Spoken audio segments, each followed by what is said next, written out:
was excited about the way our team competed and fought for 4 quarters.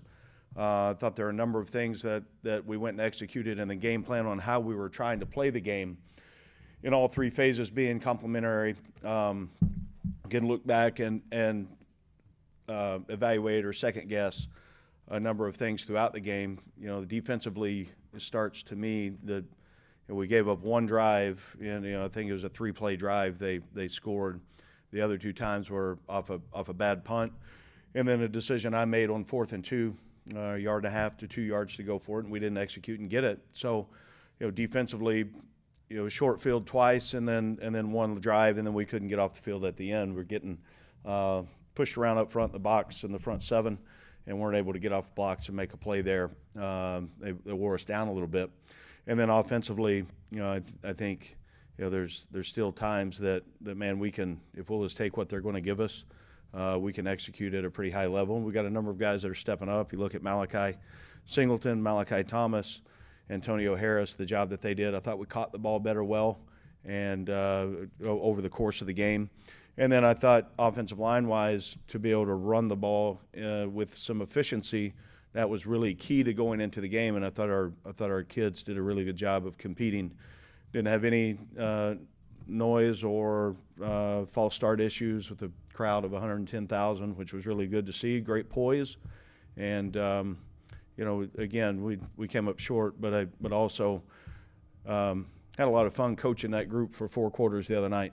And we were in an environment that our guys embraced it and they attacked it, and we came up short, unfortunately. So on to the next opportunity that we have. I think the challenge, your mind and your belief is stronger than anything else. When you're in a situation like we are, you can either look at setback or obstacles, or you can look at find a way to put a plan together and have solutions. So we're leaning towards that area, and I know we'll have a great week of preparation. Our guys will be excited to play at home against what I think is one of the top playing teams right now in college football. And I think Coach Day, certainly have a lot of respect for him and all the work that he has done, the teams that he's built, the way that they play. They've got terrific coaches. They've got outstanding players. And what a great opportunity for us to go play against a great opponent in our stadium. And our team will be excited to go play. I asked the coordinators this, but just the belief in special teams to win games for you. I think the last 2 weeks they put you in position to maybe go out and win a game. Why the emphasis on special teams, and is that something as you became a head coach early that over time you realized there's more importance there and we've got to practice more on special teams? Yeah, when you look at it, I think Coach Shivas does a terrific job on instilling belief in our team on the fundamentals of how you're supposed to play in that phase of the game.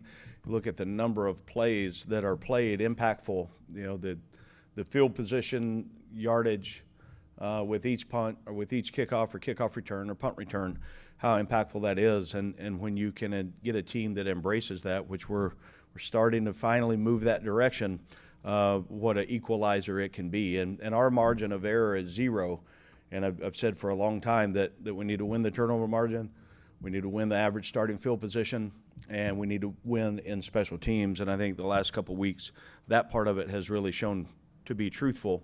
So you also look at Charles Correa as a starting linebacker. He's also a starter on punt, he's a starter on kickoff coverage, and he's a starter on kickoff return. You could say the same thing for Manny Powell. You could say the same thing for Alex Sanford, the number of snaps he's playing. But then also you look at Antonio Harris started on punt for us the other night. He also started on kickoff coverage and was a starting running back. And then Malachi Thomas is the off returner. It goes on and on and on. And we got a couple guys that have stepped up. Jackson Ott got his finger on a punt the other night, which affected the punter. And then Winston Berglund had a big-time play.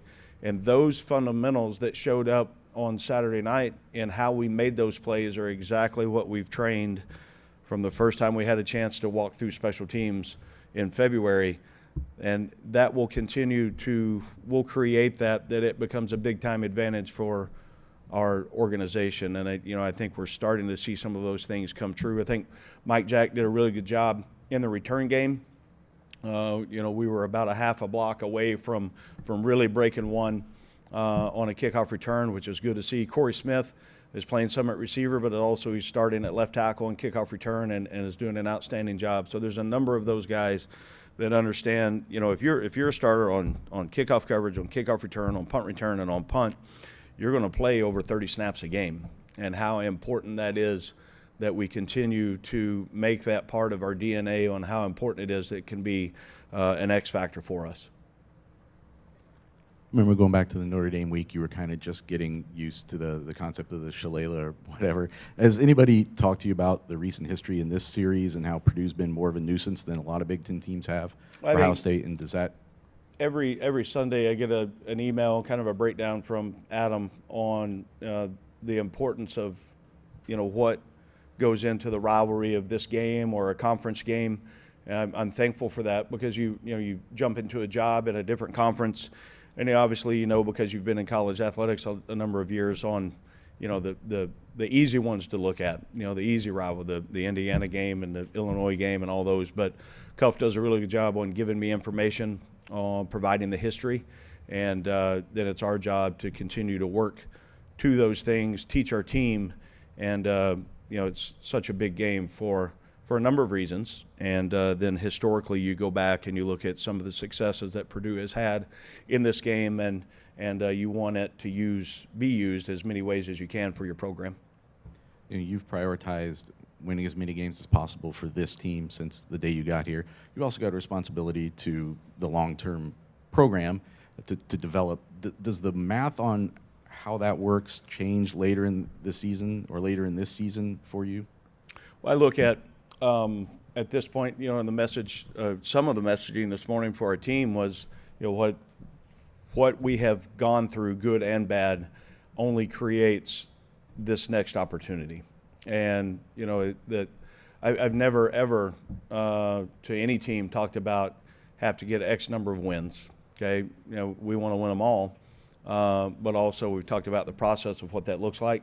The process, if you do all these things right, then you have a chance, once you get in the arena, to go try to play winning football, and then you've got to execute, and we've got to call a great game and all those things. But I don't know that it's changed the messaging that I've given to our team. We certainly know we've got 3 games left, and what great opportunities all 3 will be if we'll go create those for us on how we get ready to go play. I guess just the math of how much you're playing younger guys. Do you start to mix them in more? No, I'm sorry. I didn't understand the question. Obviously, like Vinaz Cobb played really well the other night. We've got some injuries at some spots, but also Vinaz has worked really hard into the role, and I thought he played good. The 12 snaps that he was in on defense, he was solid. He looked fast, looked confident. I think he's got a chance of being a really good player for us in the future. But it doesn't, however many guys we can get to go play winning ball, we're going to go play them. And really at this point, it doesn't matter. Like Jackson Odd, he starts on kickoff coverage for us. He's a freshman. Coach Shiva said this morning, you're not a freshman anymore. At this point in the year, we've all had a number of reps. It's who can help us try to go play winning football. Coach, just your thoughts on playing the number 1 team in the nation. Well, I think, I've got a lot of respect for Coach Day, as I mentioned. I think they have great players. They've got a great scheme. The more time that you would spend on their 8-0, they're undefeated, they've got all the different things, the numbers by their school, rankings and all those things. That's to me, respectfully, that's wasted time. I think you try to look for advantages for your team. I'll say it, I've got a lot of respect for how they play the game and the players that they have and the coaches that they have, but it's about, how good can we get this week to try to go execute the game plan. And if we worry about, the colors of their uniform or the ranking, then that's wasted energy, in my opinion. Do you remember, I remember you guys played Ohio State, I think, as a player you did. You remember that at all, and that Andy Katzenmoyer? Played them in 97. We played them 97 and 98. In Columbia, and then 98 we played them in Columbus. So I remember both of them well. Coach, just Denylon Morris said, is there any update on him, and is there any thought just to shutting him down and maybe getting a medical red shirt?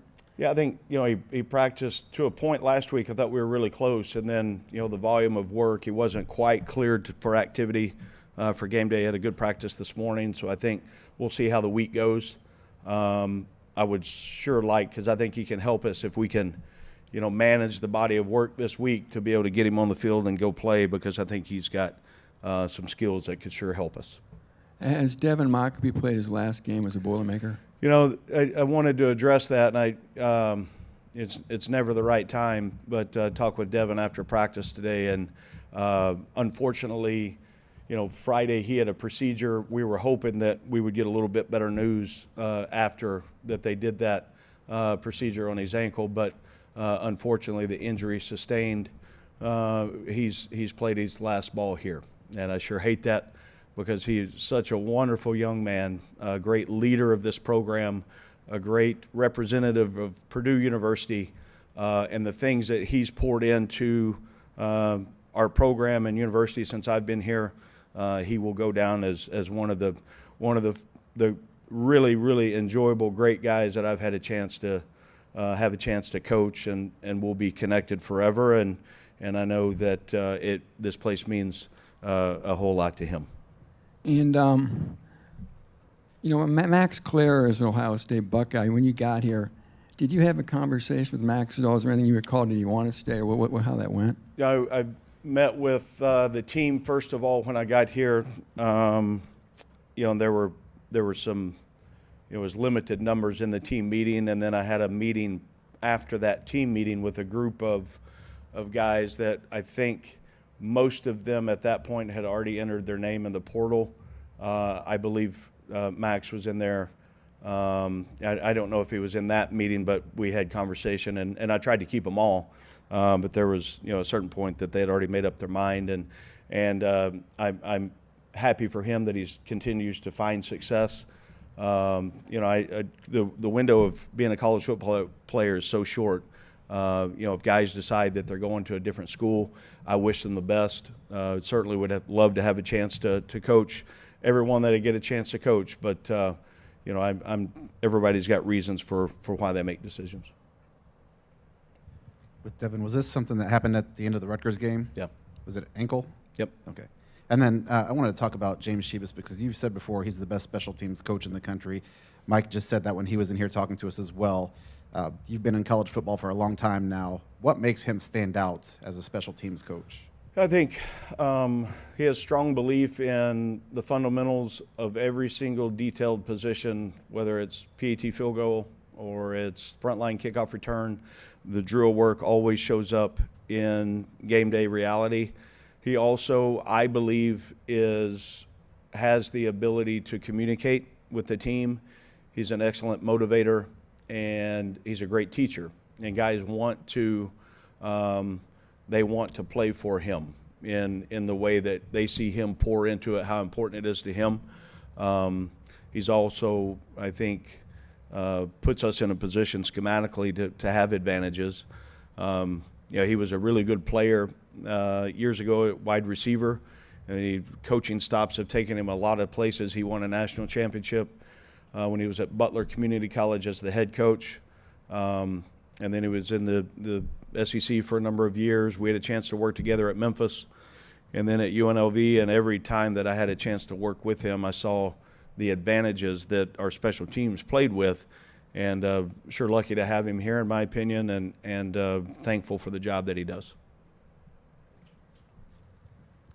Shifting gears a little bit, but just what sort of relationships have you built with the other head coaches here, and how much did you prioritize that coming in? Was that something that you felt at Purdue or in the conference? At Purdue. No, I think you look at the culture that is here, and it's set by Mike Babinski. Is that there's so much support. I mean, we had our Friday move the field script and run through and substitution review, and baseball was represented there. And you look at, we were at the hotel getting ready to go play, and Purdue volleyball was there.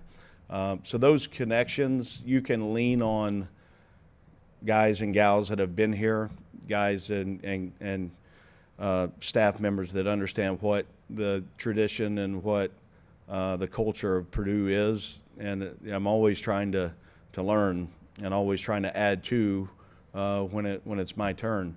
But also very thankful for that. And I think Again, and I said it the day I got the job, and it's even stronger in my belief now that the alignment and the vision of our athletics director and what it takes to be successful, there's perfect alignment. And that doesn't just happen by chance. Mike's very direct about it, and he understands, and he gives us a platform to go be successful. So it takes a lot of work, but I'm thankful to be one of the head coaches here, and very, very thankful for the relationships that I've developed with a number of the sport coaches. More questions for Coach Odom? All right, thank you, Coach. Thanks, guys. Have a great day.